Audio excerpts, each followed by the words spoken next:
जब ज्वाइन किया आपने तो एमआईएम को ज्वाइन किया, तो उसके बाद फिर मैं सियासत में नहीं आया। पिताजी के इंतकाल के बाद मेरे बड़े भाई साहब चूंकि 2 विधानसभा चुनाव हार चुके थे और पिताजी का देहांत हो गया था, तो लगा कि भाई अगर आकर के हम लोग मेहनत नहीं करेंगे भाई के लिए तो शायद अगर ये चुनाव भी हार गए तो शायद फिर से शुरू करना पड़ेगा। पूरा सियासत जो एक हम लोग को विरासत में मिला था वो खत्म हो जाता।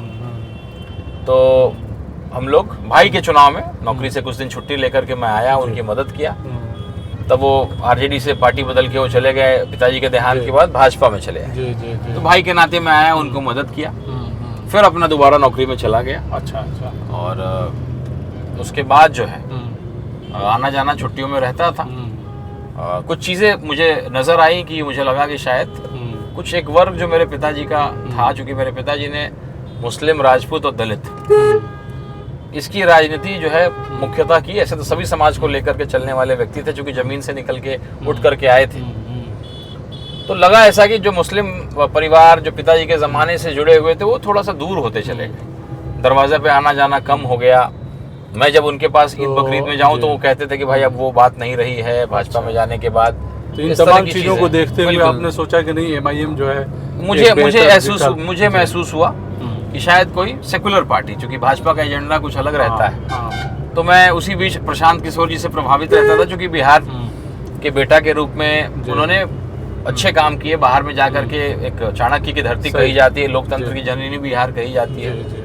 तो उन्होंने बड़ा अच्छा प्रयास किया बाहर के राज्यों में, और बिहार में आकर के उन्होंने एक संगठन की शुरुआत की थी, जनस्वराज, जो कि पार्टी का रूप नहीं लिया हुआ था। मैं उस संगठन से पहली बार किसी पॉलिटिकल संगठन से मैं जुड़ा। अच्छा। और उनके पदयात्रा में उनके साथ बहुत लंबा पदयात्रा भी किया, बहुत कुछ सीखने का भी मुझे मौका मिला। आज भी मैंने उस पार्टी को छोड़ा, लेकिन गुरुदेव के रूप में मैं प्रशांत किशोर जी को हमेशा आदर देता हूँ और देता रहूंगा। तो उसके बाद लोकसभा की चुनाव की बात आई। मेरी इच्छा थी कि मैं लोकसभा चुनाव लड़ूं, और वहां से भी था कि आपको ठीक है, पार्टी तो नहीं बनी है लेकिन निर्दलीय के रूप में भी हम लोग आपको सपोर्ट करेंगे। इस तरह का हम लोग इच्छा थी, हम लोग उसी हिसाब से काम भी कर रहे थे। लेकिन लोकसभा चुनाव लड़ने की जब बात आई तो कुछ होगा, उनकी अपनी मजबूरियां थी, क्योंकि पार्टी नहीं बना था और भी बहुत सारी चीजें, वो चुनाव लड़ने से वो पीछे हट गए। अच्छा। और मेरी इच्छा थी कि मैं लोकसभा का चुनाव जो भी बीता है 2024 चुनाव से पहले एमआईएम ज्वाइन किया आपने और उसके कैंडिडेट बनकर। तो चुनाव मुझे लड़ना था, तो मैंने वो चूंकि पार्टी का रूप लिया ही नहीं था, मैं चुनाव लड़ा। 25 मई को मेरा इलेक्शन था और 2025 का, और 2 अक्टूबर को वो पार्टी पहला अपना रूप लिया, जनस्वराज। तो आप ये नहीं कह सकते हैं कि मैं उस पार्टी का हिस्सा था, मैं उस संगठन का हिस्सा था।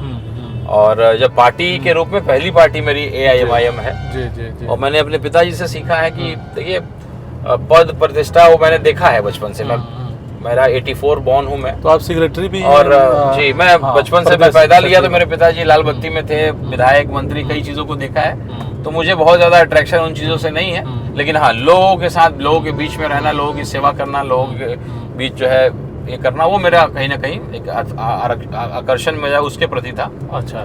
तो MIM से चुनाव लड़ा, बहुत कुछ सीखने को मिला। पहला चुनाव था, संगठन पहली बार सीमांचल से बाहर कोई चुनाव लड़ रही थी, नई पार्टी थी। पार्टी का प्रचार प्रसार से लेकर के सारी चीजें, संगठन को तैयार करना, बहुत कुछ सीखने को मिला और अच्छा था। लेकिन लास्ट तक बहुत अच्छा वोट में नहीं ला पाया। और ये लड़ाई, मेरी लड़ाई ये थी, पहचान बनाने की लड़ाई थी। मैं जानता था मैं वोट नहीं आया, लेकिन उस समय 20 दिनों में मैं लोगों का विश्वास नहीं जीत पाया। लेकिन उसके बाद जब मैं उसी शिद्दत से काम किया, लोगों ने देखा हर दलित के मुद्दों पे, मुस्लिम के मुद्दों पे सबकी बोलने की हिम्मत नहीं होती। पहले लोगों ने कहा कि भाई ये भाजपा के विधायक का भाई है, ये बी टीम का है, ये है, वो है। अभी भी तो आपकी पार्टी को लोग बी टीम ही कहता है। तो मैं समझाने में उस समय सफल नहीं हुआ था कि भाई मैं बेटा किसका हूँ। किसी की पहचान, किसी जगह संस्कार आप उसके पिता से तुलना कर सकते हैं। भाइयों में तो ऐसे भी संपत्ति का बंटवारा एक न एक दिन होना ही है। तो विचारों का बंटवारा हो गया कहीं ना कहीं पिताजी के जाने के बाद। तो हम लोग दूसरे विचारधारा के लोग हैं। अच्छा, अभी दूसरी पार्टी में चले आए। अभी 2025 को लेकर जो है, चूंकि आपके पास कम समय है, तो 2025 को लेकर सभी पार्टियां जो है कहीं ना कहीं तैयारी कर रही है। आपकी पार्टी भी तैयारी कर रही है। आप लोग महागठबंधन में शामिल होने की बात कर रहे थे और वहाँ जो है अलायंस में आप लोगों को लिया नहीं। अभी हम लोगों ने मुखर होकर के कुछ आरजेडी के जिम्मेदार सांसद, कुछ जिम्मेदार विधायक के साथ, हमारे सीनियर लोग पार्टी के बातचीत कर रहे थे, गठबंधन को लेकर सकारात्मक बातचीत चल रही थी। जी जी जी। लेकिन इसी बीच हम लोगों ने देखा कि कई आरजेडी के जो प्रवक्ता छोटे मोटे जो होते हैं कि भाई AIMIM केवल यूं ही बोलती है, कुछ सच्चाई नहीं है उनकी बातों में, हवाई गठबंधन वो कभी नहीं करेंगे, इस तरह की बातें हो रही थी।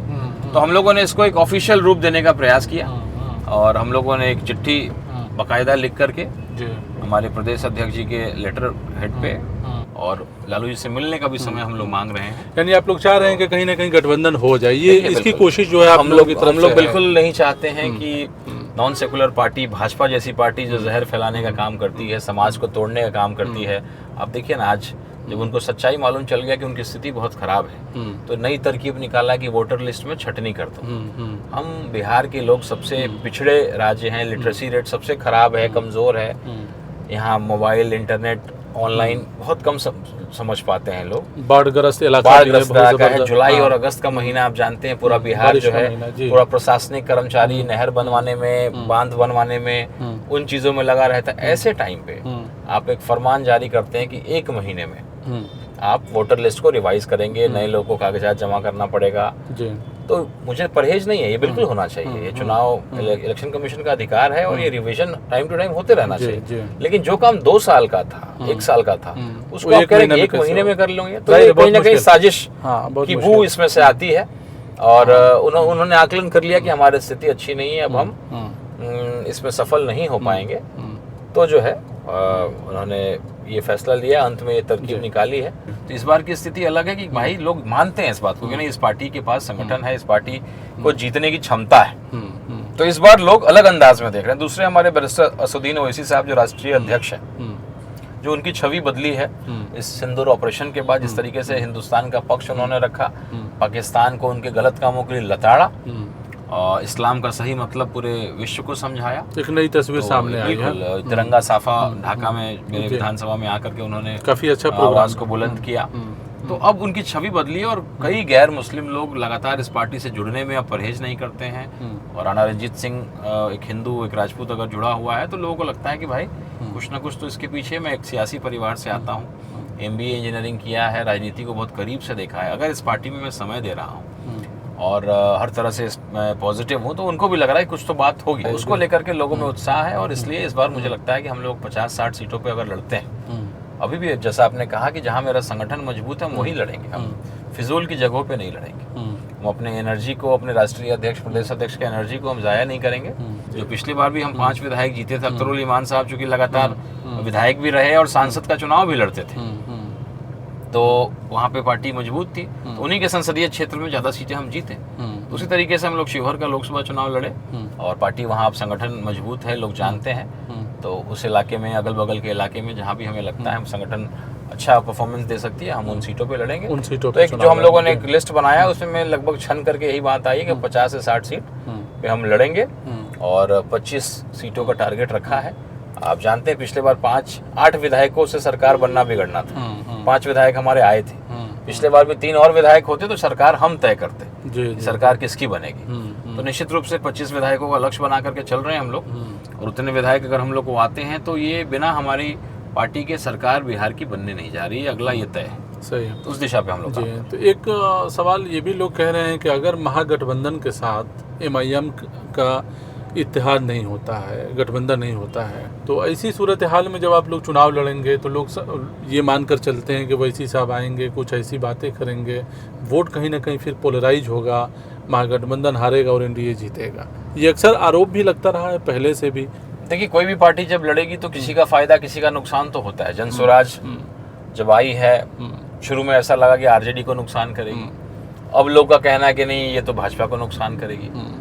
तो 2 लोगों की लड़ाई में जब तीसरा चौथा पार्टी आएगा तो शायद किसी को फायदा किसी को नुकसान होगा। तो हम उसकी चिंता नहीं करके हम गरीबों की जो लड़ाई लड़ते हैं, आज अख्तरुल ईमान साहब विधायक हैं एकमात्र हमारी पार्टी के, जो भी मजलूमों के मॉब लिंचिंग की या ऐसी घटनाएं होती है उसका आवाज़ उठाते हैं, लेकिन एक विधायक को तो सवाल पूछने का दायरा है। तो निश्चित रूप से जब हम लोग अगर 25 विधायक होंगे तो लगभग बिहार की हर समस्याओं पे सवाल हम पूछने में हम लोग सक्षम रहेंगे। ढाका विधानसभा क्षेत्र की अगर बात की जाए तो मोतिहारी ज़िले में ढाका आता है ना, ढाका विधानसभा क्षेत्र, वहाँ से आप चुनाव लड़ना चाहते हैं। तो ढाका का जो कम्बिनेशन है उसको, मतलब जातीय कम्बिनेशन को देखते हुए ये आपने फैसला किया है, या वहाँ की जो प्रॉब्लम है अगर उसको भी शेयर करें? तो सीमावर्ती इलाका है, उसमें कई अपॉर्चुनिटीज़ हैं, लेकिन आज तक वहाँ पे एक डिग्री कॉलेज नहीं खुल पाया है, एक ढंग का अस्पताल नहीं खुला है, एक रेफरल हॉस्पिटल है जिसमें जाइए तो केवल मरीज को रेफर कर दिया जाता है। हाल की एक घटना है, एक मरीज, एक हादसा हुआ था, एक टंकी में, गैस की टंकी बनाने के क्रम में, लहन ढाका बिल्कुल सटा हुआ इलाका है ढाका शहर से, वहाँ 3-4 लोगों की मृत्यु हो गई, चौथे का जान बचा हुआ था। उसको लेकर के जैसे ही अस्पताल पहुंचे तो ना डॉक्टर थे, ना ऑक्सीजन था, ना कोई बेसिक ट्रीटमेंट का कोई व्यवस्था था, जिसकी वजह से ये हुआ कि वो तड़प के वहाँ मर गया, अस्पताल के ही मर गया। तो उसके परिजनों में जरा आक्रोश हुआ, लोगों ने जो है अस्पताल को लेकर के तोड़ फोड़ हल्का फुल्का जो रहता है वो हुआ। उसका ये हुआ कि उन्होंने 500 लोगों पे अज्ञात केस कर दिया। कुछ दिन बाद फिर वही घटना हुई, एक मॉब लिंचिंग में हमारे फुलवरिया के एक व्यक्ति हैं जो जिनके साथ मॉब लिंचिंग हुआ, वो भी बेचारे अंतिम सांस वहीं अस्पताल में लिए, वहाँ केवल रेफर किया जाता है। एक ढंग का अस्पताल नहीं है, एक डिग्री कॉलेज नहीं है। चुनाव आएगा तो लोग कहेंगे कि भाई ढाका को जिला बनाएंगे, क्योंकि बहुत बड़ा इलाका है, सही है। सिकराना को जिला बनाएंगे, ढाका को जिला बनाएंगे, लेकिन चुनाव खत्म, बात खत्म। सही है। सड़कों की हालत इतनी बुरी है कि भाई कोई उसमें चलना, बारिश हो ना हो, पानी का जमाव। अच्छा, सड़कें बनाई जाती हैं, कॉमन सेंस है कि जब तक आप पानी का निकासी का व्यवस्था नहीं करिएगा तब तक आप कितना भी रोड बनाइएगा वो साल भर में खराब हो जाएगा। तो ये बेसिक चीजें। सबसे बड़ी बात ये है कि ढाका में चुनावी मुद्दा हिंदू मुसलमान बन जाता है। ढाका विधानसभा में लगभग 1.5 लाख मुस्लिम की आबादी है, और वहाँ के जो 2 नेता हैं जो लगातार कभी वो जीता ऐसे करके, फैसल रहमान साहब हैं जो आरजेडी से एक वक्त थे, तो वो जेडीयू के, लेकिन समझौता हुआ तो उन्होंने फिर आरजेडी के सिंबल से चुनाव लड़ने का काम किया। एक बार वो जीतते हैं, एक बार पवन जायसवाल जी जीतते हैं, इस तरह का चलता आया है। कोई तीसरा विकल्प ढाका में कभी पनपा ही नहीं।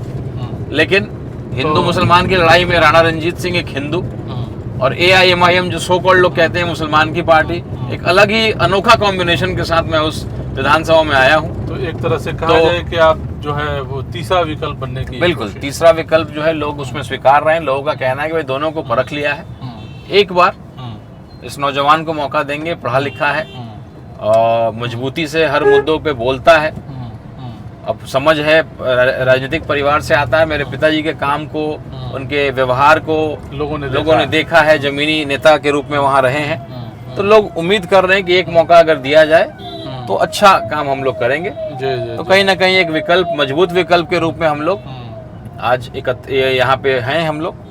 तो निश्चित रूप से बहुत एनर्जी लेवल हाई है, और बैरिस्टर असदुद्दीन ओवैसी साहब को लेकर के भी वहाँ के नौजवानों में बड़ा क्रेज रहता है। तो ये सारी चीजें हैं जो हम लोग के लिए प्लस पॉइंट है, और मुझे लगता है कि तो एक तरह से कहा जाए कि बुनियादी सवाल को लेकर जो है आप ढाका में लोगों के बीच पहुंचेंगे। बिल्कुल, मूलभूत समस्याएं जो है वहाँ की, मैंने बताया अस्पताल आज तक एक ढंग का नहीं बन पाया, सड़कों की हालत बड़ी खराब है।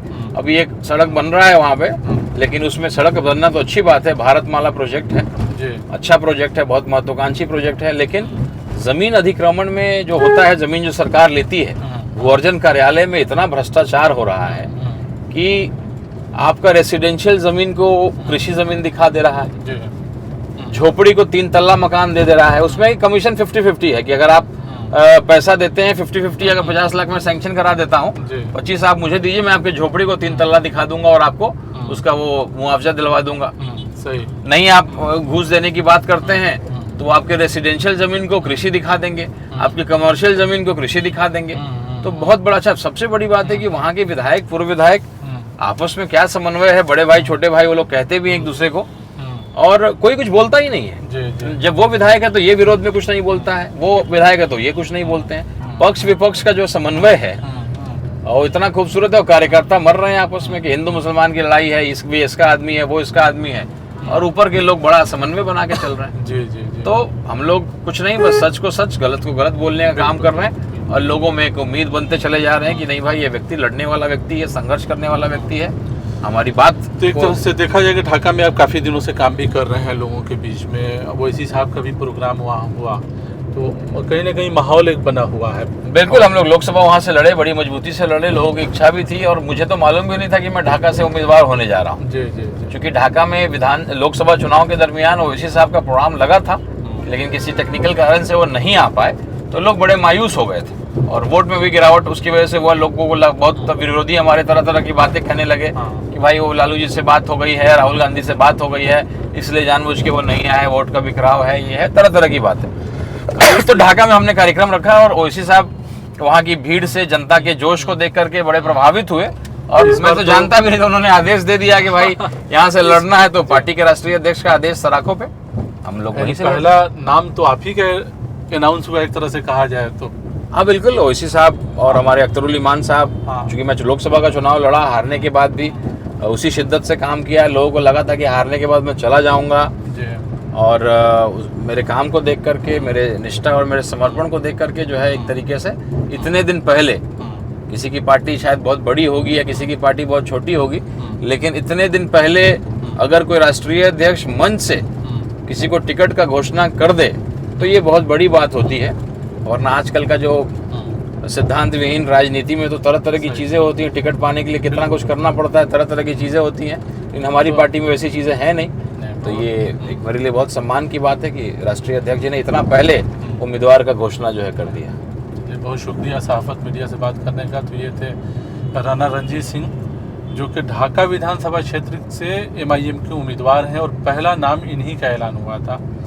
और जिनका मानना है कि गठबंधन होना चाहिए कहीं ना कहीं महागठबंधन के साथ, अगर बेहतरीन तरीके से फाइट करना है बिहार में NDA के साथ महागठबंधन को, तो MIM को भी साथ लेना चाहिए।